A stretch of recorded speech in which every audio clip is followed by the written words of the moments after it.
Le crayon magique, chapitre 1. Le devoir.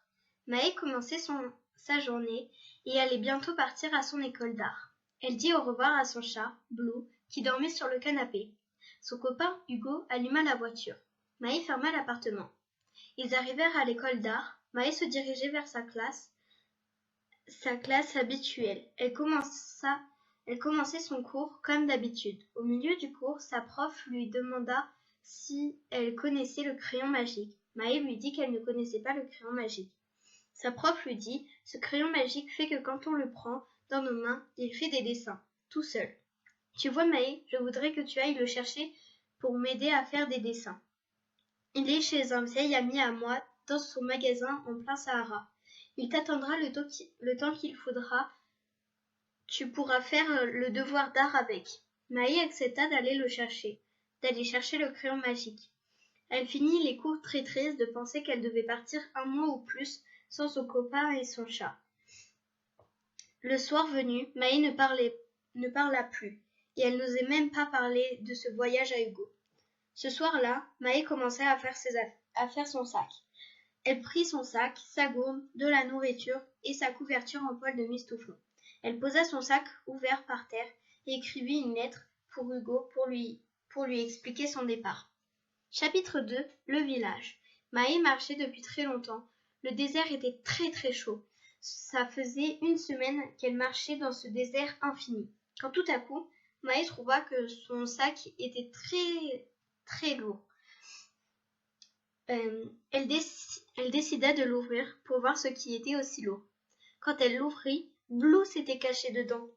Il s'était caché quand Maë avait écrit sa lettre à Hugo. Blue marchait à côté de Maë.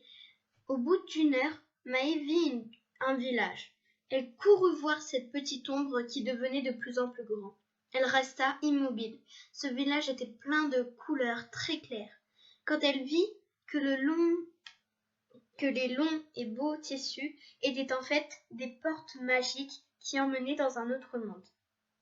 Maë avançait dans le village et derrière une maison de sable, elle vit une porte. Elle l'ouvrit. Elle ouvrit cette porte et vit un univers aquatique, des poissons volés, des serpents sautés et des papillons nager. Il y avait des grenouilles avec des ailes d'oiseaux. Chapitre 3. Prunelle. Maë voyait tant de choses. Elle était émerveillée, quand soudain, elle entendit un petit rire aigu. « Chut, chut, chut, dit la petite voix. Je te vois, mais tu ne me vois pas. » Maë, très surprise, se rapprocha de la petite voix. « Tu ne me vois pas, dit la petite voix, de plus en plus fort. » Quand soudain, Maë vit une silhouette. Cette silhouette ressemblait à une ado de 13 ans. Cet ado était un fantôme. « Si, je te vois. Mais tu es un fantôme, dit Maë. « Comment ça? Tu me vois vraiment? » dit la fantôme, surprise. « Oui, je te vois. Pourquoi, les autres ne te voient pas? » dit Maë.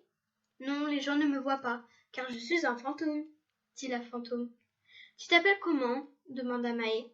« Je m'appelle Prunelle. Et toi? »« Moi, je m'appelle Maë. Quel âge as-tu? »« J'ai 13 000 ans.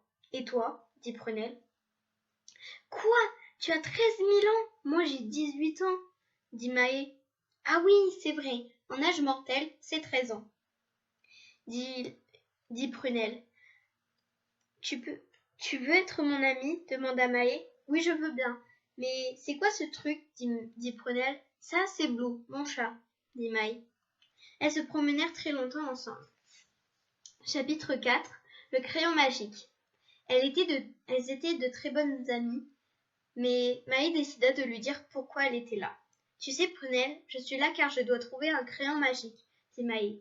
Tu sais peut-être où il est? » Non, je ne sais pas où il est. Mais je peux t'aider, proposa Prunelle. Oui, je veux bien que tu viennes, mais je ne sais pas comment sortir de là, dit Maë. Moi je sais, dit Prunelle. Je peux nous téléporter hors de ce monde. Et où il est ton crayon magique? Il est dans le seul magasin du Sahara, dit Maë. Ok, on y va? Dit Prunelle très fière. Quelques secondes plus tard, elles étaient arrivées. Maë était très contente d'elle. Elle y était presque. Quand elle rentrait dans le magasin, Soudain, Maïs se rendit compte qu'il n'y avait personne. Elle s'approcha du comptoir, et là, elle vit un tout petit homme. « Bonjour, je viens pour le crayon magique, » dit Maïs. « Bonjour, alors vous venez pour le crayon magique. Attendez là, je vais vous le chercher, » dit le petit homme, s'éloignant du comptoir. Quelques minutes plus tard, il revint. « Le voilà, » dit le petit homme. Maïs le prit et ressortit du magasin. « Prunelle, Prunelle, regarde, je l'ai !» dit Maïs très fière. « Mais Maïs, ça veut dire que tu dois retourner chez toi ?» dit Prunelle, très triste. « Oui, mais tu viens avec moi, » dit Maïs. « Non, je ne peux pas, je suis un fantôme, » dit Prunelle triste. « Mais on fait quoi, » dit Maïs. « Je vais te téléporter chez toi avec Blue, » dit Prunelle. « D'accord, » dit Maïs.